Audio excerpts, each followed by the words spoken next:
Please subscribe to Ask Sana YouTube channel and press the bell icon for more videos. अस्सलामुअलैकुम। मर्द और औरत जिनको माशरे की बुनियादी इकाई माना जाता है, इन्हीं के दम से सारी रौनकें और बहारें हैं। इनमें से कोई एक शख्स भी दूसरे से मेल नहीं खाता तो माशरे में शदीद बुखार देखने को मिलता है। दीन इस्लाम में मर्द और औरत को ज़िंदगी गुजारने के सुनहरे असूल बताए गए हैं।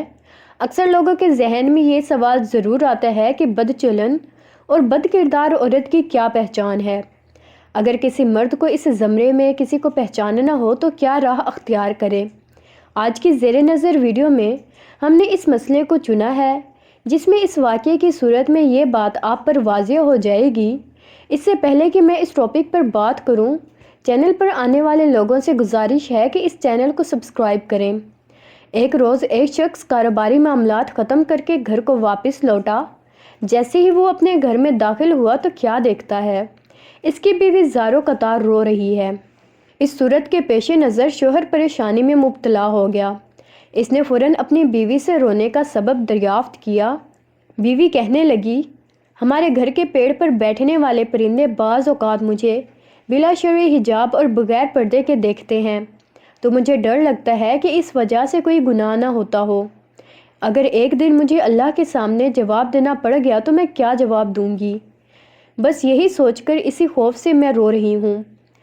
बज़ाहिर इतनी नेक और दीनी जज्बात से लबरेज़ बीवी का ये जवाब सुनकर शोहर खुश हो गया।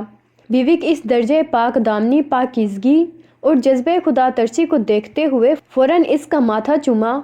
इस वक्त घर में मौजूद हर दरख्त को काट कर बाहर फेंक दिया। इस वाक़ये के एक हफ़्ते बाद एक दिन वो जल्दी अपने काम से फारिग होकर मामूल से कुछ देर पहले ही वापस आ गया। इसकी वही पारसा बीवी अपने आशिक के साथ इसकी बाहों में लेटी हुई सो रही है। ये नाकाबिल यकीन मंजर देखकर इसे शदीद दुख पहुंचा। कुछ सोचने और समझने की गुंजाइश नहीं बची थी।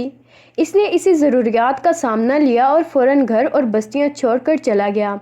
चलते चलते दूसरे शहर पहुंच गया जहां बादशाह सलामत थे। वक्त का अपना शहर था।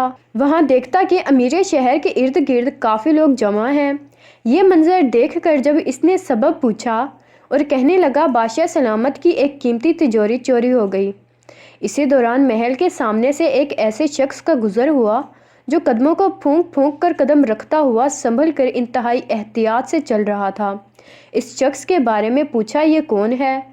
बताया कि शहर के मजहबी पेशवा और शेख साहब हैं, जो अपनी उंगलियों के बल पर चलते हैं ताकि इनकी पाँव के नीचे कोई चूंटी वगैरह ना आ जाए और इसकी मौत हो जाए और वो किसी जान के नाहक कत्ल होने के मुर्तकब ना हो जाए। शख्स का जवाब सुनकर इसने कहा, खुदा की कसम, मुझे बादशाह के ख़जाने के चोर का पता मिल चुका है। मुझे इसी वक्त बादशाह के पास ले चलो। बादशाह के पास पहुंचकर इब्तदाई हालचाल के बाद इस शख्स ने अर्ज़ किया, बादशाह सलामत, आपकी तिजोरी किसी और ने नहीं बल्कि शहर के मजहबी पेशवा शेख साहब ने चुराई है। ये सुनकर बादशाह को सख्त हैरत और ताज्जुब हुआ। इस पर वो आदमी मज़ीद यकीन दहानी करवाते हुए कहने लगा, अगर मुझे इस अजाब में झूठा पाया जाए तो मेरा खून माफ़ और इल्ज़ाम के बदले मेरी गर्दन उड़ाई जाए, और मैं इसके लिए मुकम्मल तौर पर तैयार हूँ। इस शख्स की ये बात सुनकर बादशाह सलामत ने शेख साहब को दरबार में हाजिर होने का हुक्म दिया। हुक्म की तामील हुई। तहकीक के बाद शेख साहब ने अपना जुर्म कबूल कर लिया।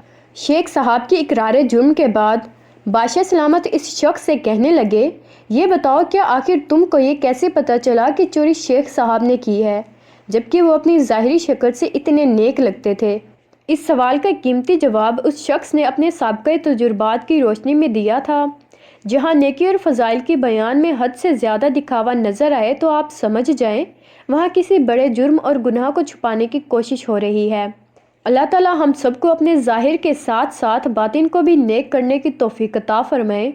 उम्मीद है आपको हमारी वीडियो अच्छी लगे। इस वीडियो को सदक़े जारिया समझ कर ज़्यादा से ज़्यादा शेयर करें और हमारी वीडियो को लाइक और चैनल को सब्सक्राइब करें। अल्लाह पाक हम सबको नेक अमल करने की तौफ़ीक़ अता फ़रमाए। आमीन।